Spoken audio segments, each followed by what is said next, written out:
हरे कृष्णा, दंडवत प्रणाम।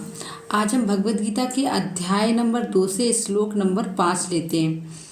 गुरून् हत्वा हि महानुभावन् श्रेयो भोक्तिं भेक्ष्यमापि हि लोके हत्वार्थकामंस्तु गुरूनिहेव भुज्य भोगन् रुधिर प्रदिग्धान्। शब्दार्थ देखते हैं।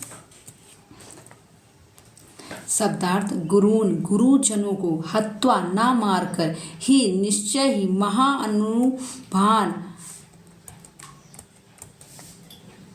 महापुरुषों को श्रेय अच्छा भुगतान भोगना भेक्ष्याम भिक्षा मांगकर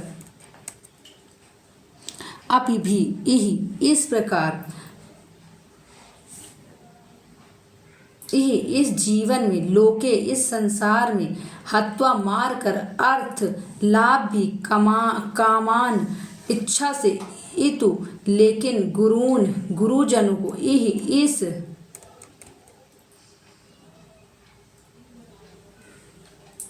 संसार में एव निश्चय ही भुंजिए भोगने के लिए बाध्य भोगान भोग वस्तुएं रुधिर रक्त से प्रदिग्धान सनी हुई रंजित। अन्वय देखते हैं।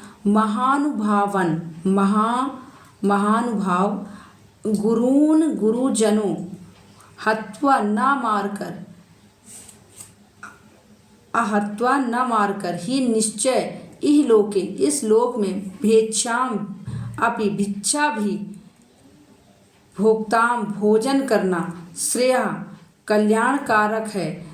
अर्थ कामान गुरुन अर्थ के कामी गुरुजनों को तो हत्वा मारकर इह एव इस लोक में रुधिर प्रदिग्धान रक्त रंजित भोगान भोगों को भुंजिए भोगना होगा। अनुवाद। ऐसे महापुरुषों को जो मेरे गुरु हैं उन्हें मारकर जीने की अपेक्षा इन संसार में भीख मांगकर खाना अच्छा है। भले ही वे सांसारिक लाभ के इच्छुक हों किंतु हैं तो गुरुजन ही। यदि उनका वध होता है तो हमारे द्वारा भोग वस्तुएं प्रत्येक वस्तुएं अनेक रक्त से सनी होंगी।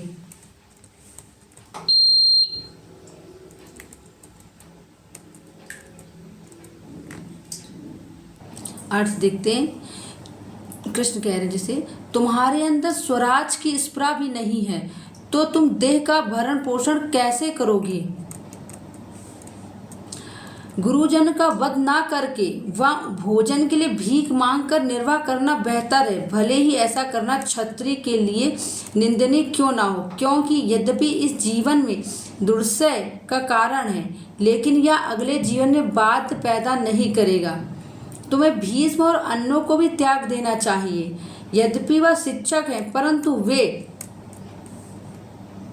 युद्ध के गर्व से संदूषित हैं और आकार के विवेक से रहित हैं, क्योंकि वह दुर्योधन और अन्यों के संसर्ग से दूषित हो गए और वह युद्ध का उपयोग तुम पर हिंसा करने के लिए एवं तुम्हारा राज छल से जीतने के लिए कर रहे हैं। ऐसा स्मृति शास्त्र में भी कहा गया है। गुरोर अपलिप्तस्य कार्यकम अजानतः उपथ प्रतिपन्नस्य परित्यागो विधीयते। वह गुरु जो अहंकारी हो, कार आकार का विवेक न रखता हो और पापाचार में लिप्त हो, ऐसे गुरु का परित्याग कर देना चाहिए। महाभारत 5:168-44। तो इस पर अर्जुन कहते हैं महानुभावों, परंतु इसके पास सर्वोत्कृष्ट अनुभव अर्थात शक्तियां हैं और जो इनके वेद अध्ययन और ब्रह्मचार के कारण इन्हें प्राप्त हैं। काल व कामादि को अपने वश में करने के कारण यह सभी दोषों से मुक्त हैं। भीष्म देव ने आजीवन ब्रह्मचार का व्रत लिया था ताकि उनकी कोई संतान ना हो। जो राज्य का उत्तराधिकारी बन सके। भीष्मदेव को इच्छा मृत्यु का वरदान है, परंतु भीष्म ने स्वयं कहा है कि अर्थस्य पुरुषो दासा दासस त्वम अर्थोर न कस्यति इति सत्यम महाराज बुद्धो यस्म अनिर्त कौरवे। मनुष्य धन का दास होता है, परंतु धन किसी का दास नहीं होता, यही सत्य है। हे राजन, मैं कौरवों के धन के द्वारा बंधा हुआ हूँ। इस महाभारत 6.41.36। इसलिए इस भीष्म युक्ति के अनुसार ही, क्योंकि उन्होंने अर्थ के लोभ से स्वयं को बेच दिया है, तो फिर इनके महानुभावता कहाँ रह गई। इसलिए युद्ध में इनका वध करना उचित है। इस पर अर्जुन कह रहे हैं, हत्वार्थ कामास्तु गुरु निहैव। यदि मैं उन गुरुओं का वध भी कर देता हूँ तो अपनी अर्थ के कामना से अयोग्य हो जाऊंगा।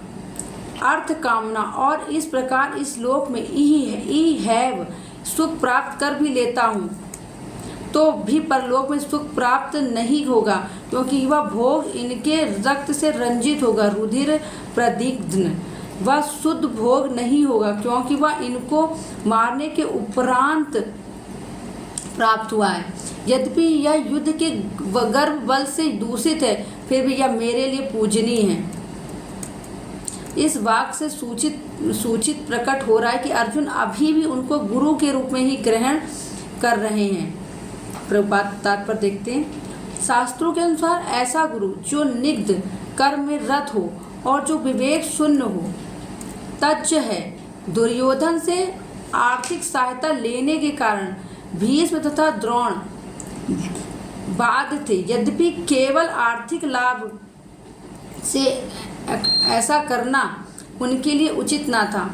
ऐसी दशा में वे आचार्यों का सम्मान खो बैठे थे, किंतु अर्जुन सोचता है कि इतने पर भी वे गुरुओं के उसके गुरुजन हैं, अतः उनका वध करके भौतिक लाभों का भोग करने का अर्थ होगा रक्त से सने अवशेषों का भोग।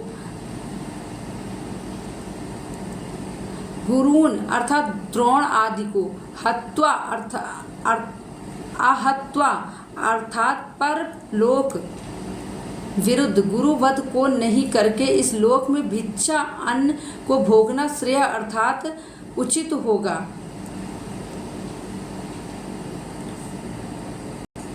विपक्ष में तो केवल लोकों में प्राप्त होने वाला दुख है, और इहिब अर्थात इस लोक में भी नरक के दुख को ही अनुभव करूंगा। इसको हत्वा से कहा, गुरुओं को मार कर तो इस लोक में भी रुधिर प्रदिग्ध अर्थात इनके रक्त से प्रकृष्ट रूप से लिप्त अर्थात कामात भोगों को ही मैं भोजी अर्थात खाऊंगा। अथवा अर्थ कामान या गुरुओं का विश्लेषण है, अर्थात तृणा से अनुकूल होने के कारण ये तो युद्ध से निर्वृत्त नहीं होंगे, इसलिए इनके वध में हमको प्रसज्जित होना पड़ेगा। इस संबंध में युधिष्ठिर महाराज के प्रति भीष्म की युक्ति है। अर्थस्य पुरुषो दासो दासस्य तब अर्थो न कस्यति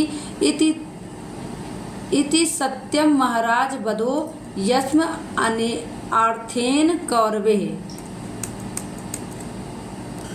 मनुष्य धन का दास होता है, परंतु धन किसी का दास नहीं होता, यही सत्य है। हे राजन, मैं कौरवों के धन के द्वारा बंधा हुआ हूँ। साथ ही यह भी कहते हैं कि यद्यपि मैं अधर्म को अंगीकार करूँगा, तथापि क्या हमारी पराजय होगी या जय होगी यह मुझे ज्ञात नहीं। इस को ना चा आदि अगले श्लोक से कह रहे हैं। Thank you. हरे कृष्ण। दंडवत प्रणाम।